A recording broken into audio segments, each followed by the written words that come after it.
नमस्कार प्रिय दर्शकों, जैसा कि हम सभी लोग जानते हैं कि अब से कुछ दिन पश्चात ही दीपमालिका का महापर्व आ रहा है और ऐसे में हम सभी लोगों की यही कामना माँ लक्ष्मी के चरणों में होती है कि आपका आशीर्वाद सदैव हम पर बना रहे। गणपति और कुबेर सहित आप हमारे घर में, भंडार में, व्यापार में स्थायी वास करें।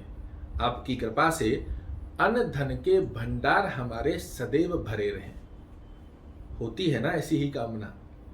इस कामना को पूर्ण करने का नमक से जुड़ा एक ऐसा प्रयोजन आज आपको बताने जा रहा हूं। जब भी आप ये कार्यक्रम देखते हैं उसी दिन से इस नमक के प्रयोजन को दीपावली तक अवश्य कर कर देखिएगा। आप स्वयं देखेंगे कि माँ लक्ष्मी स्वयं चलकर आती है आपके द्वार। और ये मैं नहीं कह रहा हूं, शास्त्र प्रमाणित स्थिति है कि जिस भी घर में नकारात्मक दृष्टिकोण बाहर होता है, शुद्धिकरण होता है, वहां दीपावली पर मां लक्ष्मी का वास अवश्य रूप से होता है। क्या करना है? बहुत साधारण गतिविधि है। कार्यक्रम को थोड़ा सा छोटा ही बनाने का प्रयास करूंगा, किंतु पूरा देखिएगा, आपको बहुत अच्छे से समझ आएगा। क्या करना है? जब भी आप ये कार्यक्रम देख रहे हैं, सेंधा नमक जो डली वाला नमक होता है, इसको किसी पात्र में पानी लेकर और उसमें कुछ मात्रा में 150 ग्राम नमक एक साथ डाल लीजिए और आज से ही अपने घर में रोजाना नमक का पोंछा लगाना चालू कीजिए।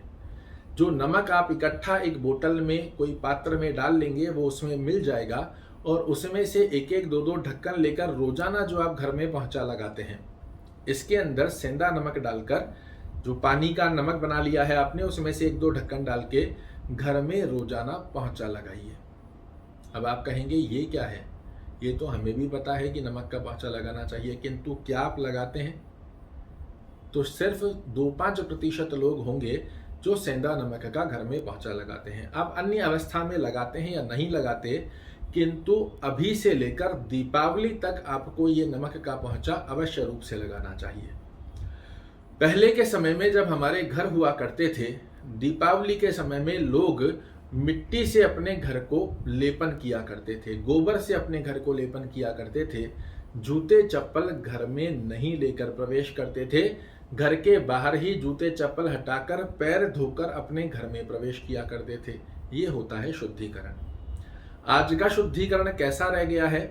तो हमने हमारे घर में रंग रोगन कर लिया, साफ सफाई कर ली, कचरा बाहर फेंक दिया, हमको लग रहा है हमारा घर शुद्ध हो गया।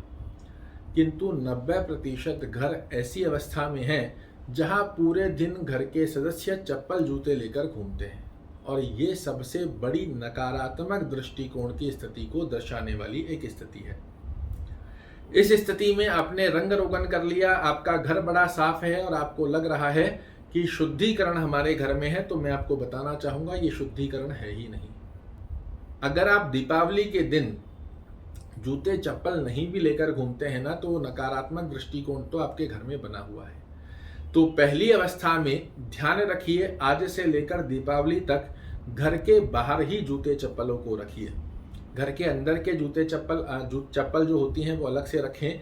जो रास्ते में पहनकर आप जूते चप्पल लेकर जाते हैं, इन्हें घर के अंदर बिल्कुल भी प्रवेश मत कराइए।